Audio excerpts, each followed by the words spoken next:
a gente teve umas agitaçõezinhas no final da semana com o caso do Gugu de novo, caso da Rose, companheira dele, enfim, de divisão de bens, de herança.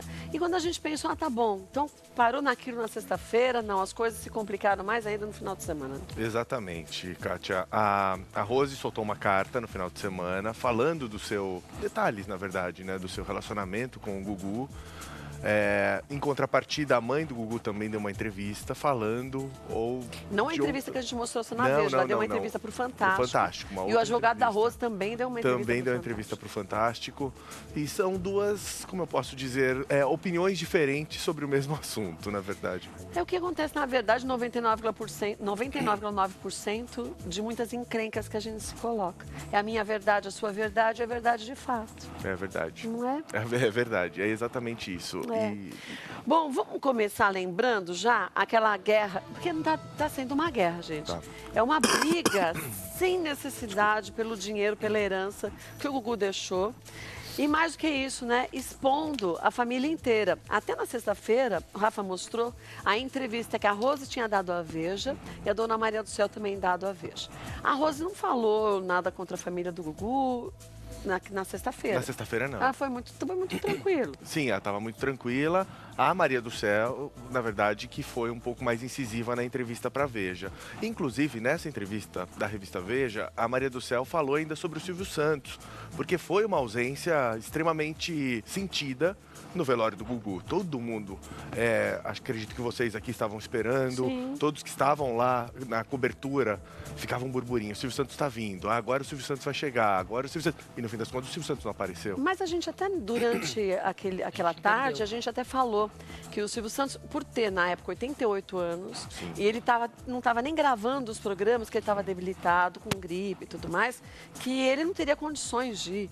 E ele viu o Gugu como um filho dele, Sim. né? Sempre foi tratado, a relação deles fora de patrão e empregado, era uma relação de uma amizade muito grande, né? Sim, e o Silvio ligou para Rose, inclusive, 2 dias depois do velório, para se justificar, enfim, os pêsames, os sentimentos. E ele explicou que, na verdade, ele estava com uma pneumonia, não estava trabalhando, mas as filhas dele, algumas foram lá representar. Inclusive, na época, ficou todo um burburinho se a relação do Silvio com o Gugu estava estremecida ou não. Gente, imagina. Ficou todo esse burburinho e, na verdade, informações que a gente sabe é que o Gugu tinha conversado com o Silvio antes de viajar e tinha praticamente, não vou dizer uma reunião, mas ele tinha uma conversa com o Silvio Santos quando ele voltasse. Talvez até uma possível volta ao SBT, que estavam especulando sobre isso na época. Está especulando, é verdade. Tinha muito isso. Mas eles tinham, gente, um grau de amizade muito grande. Mas esse fim de semana o que a gente viu era justamente o oposto disso. Exatamente. Esse final de semana a gente viu uma família que era extremamente unida, aparentemente. Não, eu acho que sempre foi. Mas... E do nada desuniu? Então, eu acho que é o tipo daquela coisa que... Primeiro que eu acho que o testamento foi aberto 1h30 depois do Gugu ter sido velado. Sim. Eu já acho que isso já é algo que... Já está todo mundo tão abalado, todo mundo tão destruído com o que aconteceu. E aí, na hora que se abre um testamento, 1h30 depois, aí já pega todo mundo que já está destruído e deixa todo mundo ainda pior. E aí isso causa uma encrenca que se não tiver um com bom senso, que chega e fala assim, gente, vamos parar, vamos sentar, vamos resolver isso direito?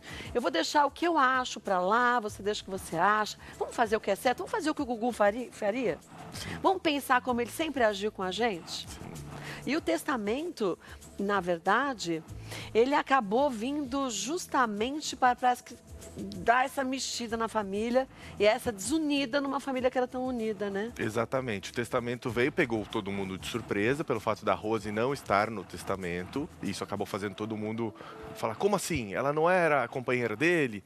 Eles não tinham uma relação? Tinham. E aí levantou-se toda uma história que, assim, o Gugu, todo mundo sabe, ele sempre foi um cara extremamente discreto na vida dele. Nossa, discretíssimo. Tanto que, por exemplo, aquelas obras que a gente descobriu depois que ele morreu, que ele fazia com as rolhas, ninguém sabia disso. A gente sabia antes, mas não na proporção que de fato era. Exatamente. Era uma coisa assim, você sabia e tá tudo bem. Artista plástico também. Ele fazia assim em horas vagas, mas era muito mais do que isso. Mas não era amplamente divulgado. Não era. E assim, e ele sempre muito reservado. Por exemplo, acho que ninguém sabia que os bens dele estavam avaliados em R$ 1 bilhão. Não. Todo mundo sabia que ele tinha muito dinheiro. Mas assim, Mas ele nunca foi de ostentar. Não, nunca foi de ostentar. O Gugu sempre foi muito discreto na dele. E a família também. Exatamente. Tanto o lado da Rose com os filhos, quanto o lado da família dele. A mãe, a Aparecida, o irmão. Sempre gente muito simples. Sim, todos muito tranquilos e ninguém expunha a vida dessa maneira. E agora, essa guerra foi instaurada. Então, agora, né, Cacá, boa tarde. Essa exposição tomou, eu acho que um rumo muito delicado, né? O dinheiro é o problema dessa família. Eu não acho que é o dinheiro, você sabe? Eu acho que é a tristeza. Eu acho que não é o dinheiro em si. Eu acho que ali estão todos sofrendo tanto. Isso é uma verdade, gente. Acho que não tem um sofrimento maior do que você perder um filho para Dona Maria do Céu. Claro. Jovem, não estava doente, não estava nada. Ao mesmo tempo, para a Rose e para os meninos perderem quem era o alicerce da família, era o alicerce para os dois lados. E aí eu acho que cada um está olhando a sua dor como a sua dor maior e esquece olhar da dor do outro, porque a dor do outro é tão grande quanto a sua. É verdade. Não é? Então, eu acho que não é o dinheiro. É esse momento terrível que os dois lados estão passando. Não teria como ser diferente, né? Mas a Dona Maria do Céu, ontem, ter ido ali no Fantástico, falado tudo aquilo, parece que realmente ela está muito chateada ainda com a Rose Miriam, com aquela coisa dela querer realmente a parte da herança. Parece que a Dona Maria do Céu está chateada dela bater ainda na tecla do dinheiro, sabe? E eu acredito que a Dona Maria do Céu esteja chateada com isso. Não sei, sabe o que eu acho? Se a gente olhar como muitas vezes as pessoas com mais idade pensam, eles às vezes são mais sérios e céticos em algumas coisas. Sim. Então, se eu acho isso, eu não mudo. Daí, eu acho que isso tudo vem para mostrar o quanto que a gente tem que aprender na vida a ser mais flexível, mas o quanto que a gente, às vezes, quando está numa situação como essa, a gente não consegue perceber. Então, eu não acho que seja somente essa briga, mas assim, eu não entendo por que você mentiu para mim. Eu acho que a questão não era nem só o dinheiro. Por que você disse que ia fazer uma coisa que você não fez? Por que mentir para mim? Sabe, eu acho que se pega mais nesse lado, nesse momento, aí a gente vê o quanto que isso acontece na família da gente também direto. Um não chega pro outro, não liga e fala assim, escuta aqui, por que você não me falou a verdade? Aí fica um falando pro outro, quando você vê a encrenca ficou 10 vezes maior e para solucionar é ainda mais difícil. Porque justamente agora, como você disse, Cacá, tudo foi jogado para todo mundo ver o que cada lado acha. Exatamente. Expondo todo mundo, né? Expôs todo mundo mesmo. Então, e pra quê? E essa exposição excessiva, né? Que é aquilo que a gente estava falando, que o Gugu sempre preservou e nunca foi quis fazer, exatamente, nunca quis. Olha, eu tenho uma carta aqui, só para lembrar você que está chegando agora, uma carta do dia 3 de fevereiro, ou seja, de hoje, da Rose Miriam. Essa carta é nova, não é aquela carta que saiu no final de semana, é uma outra carta que daqui a pouquinho eu vou ler para vocês. Está aqui, ó, vamos ver se a gente consegue do que ela pegar diz, aqui né? com a letra da Rose. Está aqui, esta carta. E daqui ela a falou pouquinho. em cima do que até foi dito na entrevista Sim, do Fantástico, da Maria do Céu. sim, ela comentou, ela falou sobre isso. O que é importante frisar nessa carta aqui é que ela é atualíssima, acabou de sair, entendeu? Isso que é o curioso dessa carta, porque a gente está falando das cartas. Ontem ela soltou uma carta muito emocionante, inclusive, falando da sua relação com o Gugu. Você tem essa carta de ontem? Tenho, aí? a carta de ontem eu tenho aqui. Vê aquele pedacinho que ela fala do quanto que o Gugu era importante para ela, para a família. A parte que mais me tocou, na verdade, foi quando ela falava que quando chegava a hora dele ir embora. O quanto que ele sofria com isso, né? Das suas muitas vindas, Gugu, aqui eu tô lendo um trecho da carta, tá? Se emocionava ao se despedir de nós e sempre dizia, assim que der, eu volto. Amo vocês, fiquem com Deus. E ela diz na carta de ontem, né, que toda vez que ele chegava, ele dava um longo abraço em todo mundo. É verdade. É verdade. Ela fala isso aqui também, fala muito do caminho de amor, respeito, cumplicidade que eles criaram juntos nesse tempo todo unidos, dos 3 filhos lindos e saudáveis que eles tiveram. Lê daquela parte da mudança de quando eles foram para os Estados Unidos, como a vida dele mudou. Aqui. Fomos muito felizes durante todos esses anos, principalmente nos últimos anos em que vivemos aqui nos Estados Unidos. Apesar da distância, a nossa casa aqui se tornou um lar mais sólido. ela falou. E pelas pequenas coisas, porque diz que Gugu, nos Estados Unidos, se sentia mais no seu lar. Por quê? Porque ele podia andar de bermuda na rua, andar de bicicleta, fazer escola. Era um momento de liberdade, como ela define na carta. Era um momento que ele era o Augusto. Ele não era o Gugu Liberato. Ou o Toninho, como a família chamava. Ou o Toninho, como também. a mãe chamava. Exatamente. Agora, quando a gente fala no testamento e a gente começa a ver os dois lados falando disso, daqui a pouco a gente vai estar conversando, gente. A gente achou umas perguntas por o Dr. Nelson Williams, que é advogado da Rose, e aí a gente vai mostrar um pouco também dessa história do outro lado também. E a gente também está atrás, é que eu estou com o cabelo aqui no olho, tá, por isso que eu estou tirando. E a gente também está tentando contato com a família, a Dona Maria do Céu, a Aparecida, o advogado, para ver se a gente consegue também que eles falem alguma coisa em torno de tudo que está acontecendo. Por quê? Gente, é algo que se expõe, como o Rafa disse muito bem, que o próprio Gugu nunca quis expor. Exatamente. Não é? Ele que sempre foi muito discreto. Ele sempre muito discreto e acabou tornando isso uma exposição exagerada, na verdade, né? Porque virou um barraco, na verdade, nacional, né? É verdade. Sobre a vida de um cara que sempre foi discreto. E, gente, toda a história vem em cima de um testamento que o Gugu deixou, um testamento datado de 2011, não é isso? 2011, exatamente. Esse testamento, ele deixa parte para os seus filhos, parte para os seus sobrinhos, enfim, e não deixa nada para a Rosemiriam. Dizem, o que a gente sabe é o seguinte, quando foi aberto esse testamento, a Rose estava presente junto com o filho, ela não questionou na hora, ela simplesmente se calou. Diz, inclusive, que ela fez uma declaração ali, emocionada por toda a situação. E aí, horas depois, ela teria ido a um advogado para questionar esse testamento. Que é onde cai a ficha de todo mundo, né, gente? Vou te falar. Você acabou de enterrar a pessoa. 1h30 depois, está começando a falar de dinheiro. Eu acho que tem... Cada um fica de uma forma, mas acho que a maior parte das pessoas fica anestesiada. Sim. Tanto que dizem que normalmente você nem, numa situação como essa, de uma morte absurda como foi a do Gugu, não por ser o Gugu, mas do jeito que ele morreu, as pessoas nem lembram quem foi no velório ou quem não foi no velório, porque você nem vê nada. Você tá meio que parece que em alfa, Sim. em outra dimensão, né? Sim. Lembrando que, assim, do lado da família, a gente tem a mãe do Gugu, que tem 90 anos, tem os 3 pré-adolescentes, né? Só que, ao mesmo tempo, também, do lado da Rose, ela estava lá na hora do acidente. Então, também tem uma carga emocional. Tem E carga os meninos emocional. também estavam E os meninos os 3? também. Então, assim, é uma carga emotiva e emocional muito forte. Todos em estado de choque. E não vamos esquecer que quem teve que liberar tudo em relação ao Gugu, a todos os seus procedimentos, ao enterro, a tudo mais, o corpo dele vindo para o Brasil, foi o João. Um garoto de 18 anos, gente, que viu o pai morrer naquela hora. Então, gente, é surreal, né, a gente pensar o que essa família, de uma forma geral, está sofrendo. É verdade. Né? Chegou a sair na mídia também que o João teria processado a própria mãe. Mas não foi nada Isso disso. não aconteceu, na verdade. O que rola mesmo é que o João processou o tio e o primo para saírem de casa. Porque o lance do João é com essa invasão, que ele se sente invadido lá em Orlando pelo tio estar lá. Porque o tio, talvez não tenha nem feito de maldade, mas enfim fez, foi dormir no quarto que era o pai dele, do pai. E o quarto é aquela velha história, todo mundo tem o seu luto e o tempo de luto de cada um. Sim. Então é como se você preservasse um pouco do que ficou da pessoa. Uma vez que um outro invade, acaba tirando um pouco daquele luto tão importante para todo mundo, né? É verdade. De você passar por aquilo, né, Rafa? Com certeza. Eu imagino também, né? Imagina o João chega lá, vem o tio a pedido da mãe para dar força também, porque Sim. o tio não apareceu lá do nada.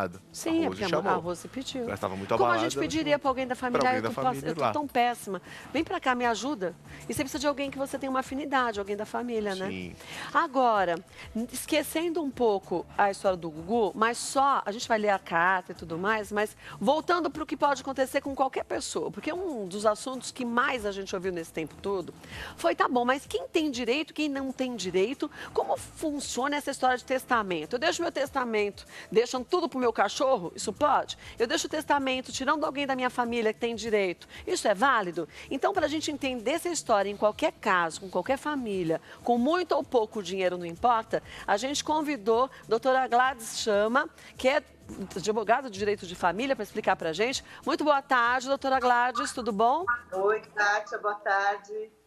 Muito bem, obrigada. Vocês também aí. Graças a Deus. Agora, para a gente entender, só lembrando, gente, a gente não vai falar do caso Gugu e Rose, a gente vai falar do caso de qualquer pessoa, de qualquer reles mortal, com pouco dinheiro ou com muito dinheiro. Num caso de uma pessoa que deixa um testamento, eu deixo meu testamento e eu excluo, vamos dizer que o Miro é meu filho, eu excluo o Miro e deixo o restante para outras pessoas. Pela nossa lei, pela lei vigente, eu posso fazer isso? Quer dizer, um testamento, ele supre todo o direito que a lei dá para essa pessoa? Não, Kátia, Não? uma pessoa só pode testar metade da herança que ela vai deixar. Então, a herança ela é composta por duas partes, a disponível e a legítima. 50% dessa herança é disponível, você pode dispor para quem você quiser, deixar para quem você quiser esse 50%. Não é 25%. Agora, os outros, é 50%. só 50%. Tá. 50%. Os outros 50% necessariamente devem ir aos herdeiros. Agora, quem são os herdeiros? É isso que importa, principalmente nesse caso, deixando o Gugu de lado, mas todo mundo me pergunta isso, se o cônjuge ou o companheiro são herdeiros também junto com os herdeiros. Mesmo que não sejam casados, né? Quer dizer... Mesmo que não sejam casados. Existe um código, um artigo de lei no Código Civil que ele confere ao cônjuge a herança, juntamente com os filhos. Então, o cônjuge sim herdeiro junto com os filhos. Se não há testamento, o cônjuge vai herdar exatamente a mesma coisa que os filhos herdarem. No caso de um companheiro, o Código Civil faz uma distinção e ele trata o companheiro de forma um pouquinho inferior ao cônjuge. Ele não dava essa herança integral para o companheiro, mas o Supremo Tribunal Federal entendeu que esse artigo é inconstitucional. Então, hoje, o companheiro, sim, também herda juntamente com os filhos. Então, quer dizer, eu não preciso estar casado, mas a partir do momento que eu tenho uma relação com uma pessoa, morando ou não na mesma casa, mas as pessoas me veem junto, eu estou o tempo inteiro junto com a pessoa, se eu venho a falecer, o meu cônjuge, o meu companheiro tem direito, assim como meus filhos, ao que foi constituído durante esse período que a gente esteve junto, é isso? Isso, mas é assim, na verdade não é só sobre esse período. Se você mora com uma pessoa ou vive com essa pessoa, ou tem uma relação, você precisa judicialmente, se você não tem um documento escrito, ver reconhecida essa união estável. Então, no caso do Gugu, por exemplo, essa companheira dele, ou essa senhora, ela não tem nada, segundo consta, não tem nenhuma união estável constituída, ainda que em cartório. Então, ela tem que entrar com uma ação, fazer reconhecer a união estável que ela tinha com ele, e aí sim ela vai concorrer junto com os filhos na herança. Eu vou explicar para você como é que funciona essa concorrência. Tá. O cônjuge ou companheiro, se não há nenhum pacto antinupcial, ele é considerado casado ou vive em união estável com a comunhão parcial de bens. Então, tudo que eles adquiriram junto, o cônjuge ou companheiro tem direito à metade. Agora, dos bens particulares, ou seja, aqueles que não foram adquiridos juntos, o cônjuge herda junto com os herdeiros. Então, vamos supor que Vamos supor que essa senhora consiga provar que ela viveu em união estável com o Gugu durante 20 anos. É uma hipótese, porque eu não li os autos. O que foi havido na constância durante esses 20 anos deve ser dividido pela metade. Ela tem direito à meação, não é nem herança, porque é considerado como se ela tivesse adquirido junto, ainda que não esteja no nome dela. E dos bens particulares, aqueles havidos anteriormente à união estável, ela tem direito à herança. Será que ficou claro? Entendi. Não, deu para entender. Quer dizer, desse tempo, vamos dizer que ela ficou 20 anos. Desse tempo de 20 anos, ela tem direito à metade desse valor. Exatamente. E o restante divide-se pelos filhos e quem mais pessoas tivessem lá. Exatamente, porque a ação dela, aquilo que ela adquiriu na constância da união estável. Na união estável. Com regime, com a comunhão parcial de bens. Tá. Você casa com uma pessoa no regime da lei, que é esse, tudo que você adquirir, ou que um ou que o outro adquirirem na constância do casamento, divide por 2, porque existe a meação, não é nem herança. Então, a herança vai ser a metade daquele patrimônio. Agora, o que a pessoa tinha antes desse relacionamento começar, o cônjuge também vai ter direito, mas de uma forma diferente. Exatamente, ele vai ser herdeiro junto com os herdeiros. Então, ou seja, vamos supor que fique constatado, comprovado que essa senhora morou 20 anos com ele. Aquilo que foi adquirido nesse tempo, que pode ser constatado ou não, ela vai ter direito à metade. Certo. E aos bens particulares, ela vai ter direito à herança junto com os filhos. Olha, ou seja, a herança... Pois não. deixa eu lhe perguntar uma coisa. Vou lhe perguntar e a gente já responde. Como você disse que tem que comprovar que, então, essa companheira vai ter que comprovar esse vínculo, esse estado que ela teve de comunhão com esse, de parceria com esse homem. Como se faz esse processo? Gente, olha, Rafa daqui a pouquinho vai ler a carta da Rose, que saiu hoje. Depois da final dessa semana que a gente teve, na sexta-feira, a entrevista que a dona Maria do Céu deu para a revista Veja, o que também foi dito pela Rose para a revista Veja. Final de semana mais ainda, que tanto a dona Maria do Céu deu entrevista para o Fantástico, como também o advogado da Rose. Então, tem muita história ainda pela frente. E há pouco, eu estava conversando com a doutora Gladys Chama, e a gente não está falando do caso Gugu, gente, da justiça, porque o caso deles é um caso à parte. É que, vendo toda a história que aconteceu com a família do Gugu, muita gente fica em dúvida. Aí eu que vivo numa união estável, e se de repente o meu cônjuge deixa tudo para outra pessoa, isso tem validade? Então a gente resolveu trazer a doutora Gladys, justamente para a gente entender quais são os direitos de família. Porque não é só o direito de um, é o direito de todos que estão envolvidos, e aí a gente tem que tomar sempre muito cuidado, porque parece simples, mas é bem complexo. E eu perguntei para a doutora Gladys, antes da gente ir para o intervalo, já que a gente tem que confirmar, como ela disse há pouco, que essa união de fato acontecia, como que se confirma? Através de fotos, de testemunha? Como se faz isso, doutora Gladys? Fotos, testemunhas. Na verdade, para ter uma união estável, o casal ele precisa ter intenção de construir uma família, né? Então, você tem filhos, né? Com ou sem filhos. Eles têm que ser reconhecidos judicialmente ou socialmente, não judicialmente, perdão, socialmente, como um casal. Então, se eles frequentam ambas as famílias juntas, se eles passam as festas íntimas de família juntos, se a sociedade os vê como um casal, se eles recebem, por exemplo, convites de casamento senhor e senhora, se ele apresenta, essa é minha mulher, essa é minha esposa, ou ela vice-versa, enfim, dessa forma.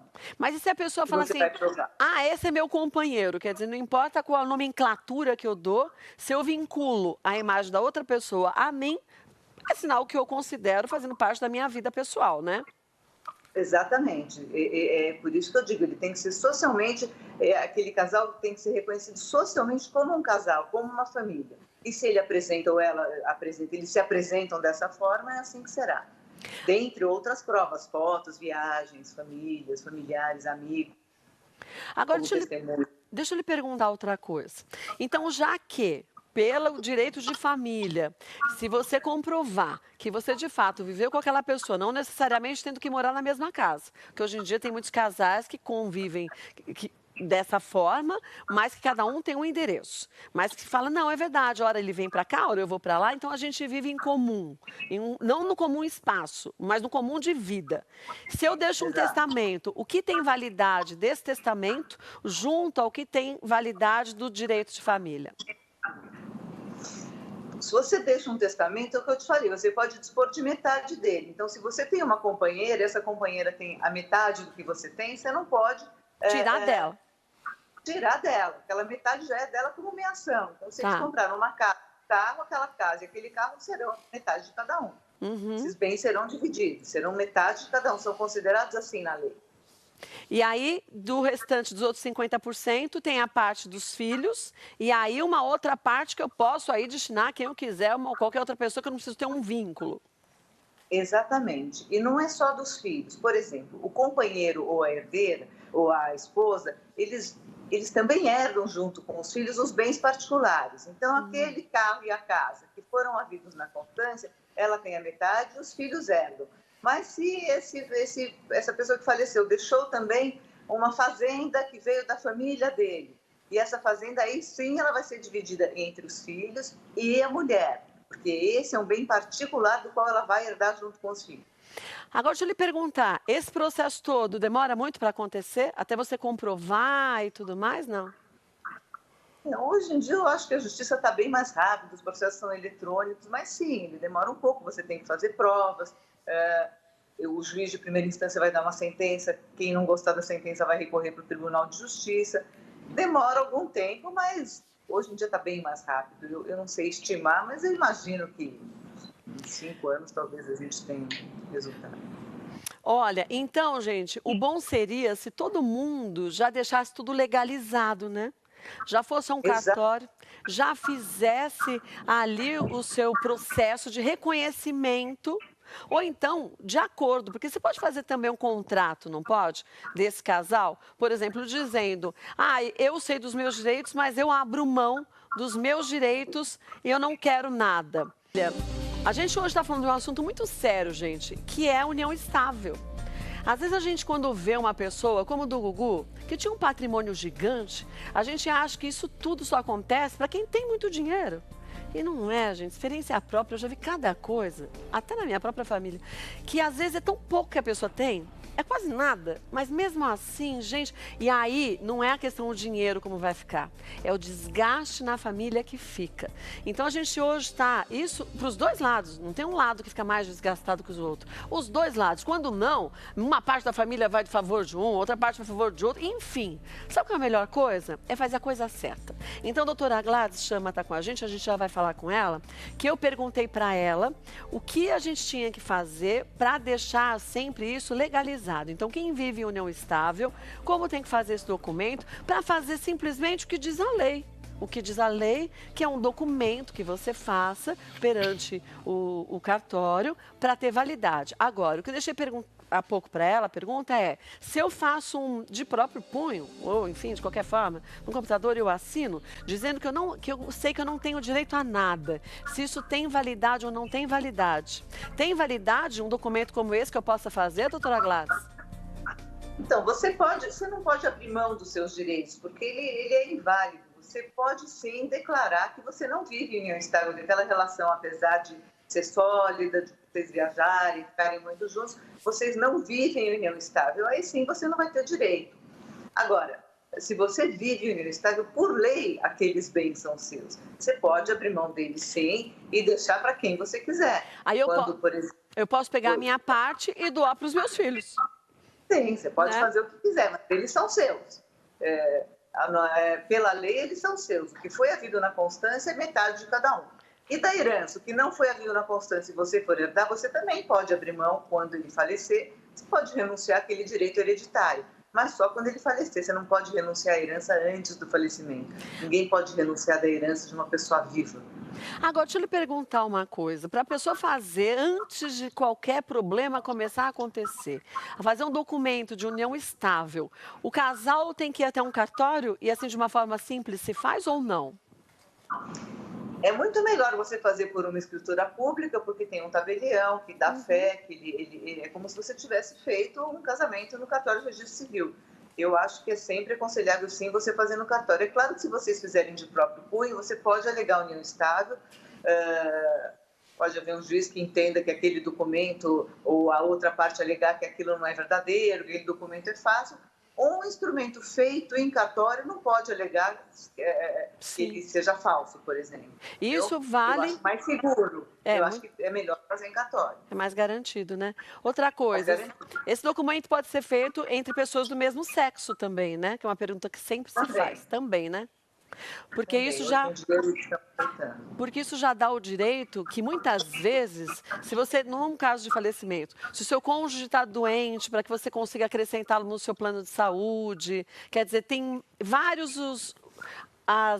os direitos, vamos dizer, que são preservados, são dados também em vida, quando a gente faz isso da forma correta, né? Sim, tem esses e tem também, por exemplo, aposentadoria pós-morte, você pode ser o tutor ou o curador, desculpa, daquele que fica incapaz, que pode ficar incapaz, você vai poder agir como se fosse casado, como um cônjuge, com todas as deferências conferidas a um cônjuge. Até, gente, nas pequenas coisas que depois se tornam grandes quando o problema aparece. Por exemplo, num caso de doença, para ter que decidir se é autorizado ou não determinada cirurgia. Se você não tem essa documentação, você é o cônjuge, mas você não tem direito legal de assinar para essa pessoa, né? Exatamente, exatamente. Foi bem colocado. Kátia. Olha, gente, vou te falar uma coisa. Às vezes a gente pensa assim, eu vou gastar com advogado. Não é gastar, é a gente deixar de correr riscos desnecessários. Isso não estou falando só nesse caso, não. Estou dizendo em todos os casos. Lida com justiça e a justiça sempre vai se atualizando também, portanto, se modificando. Constitua um advogado, converse com ele. Se você não tem dinheiro para constituir um advogado, tem a Defensoria Pública também, né, doutora Gladys? Exatamente. Agora, para confeccionar um documento desses, não sai muito caro. Não, isso Nenhum é advogado pouco, vai cobrar. É uma coisa de praxe, mas tem que ter um advogado sim orientando, porque às vezes você vai direto num cartório fazer, pode haver uma falha ou outra que com o advogado você está mais seguro.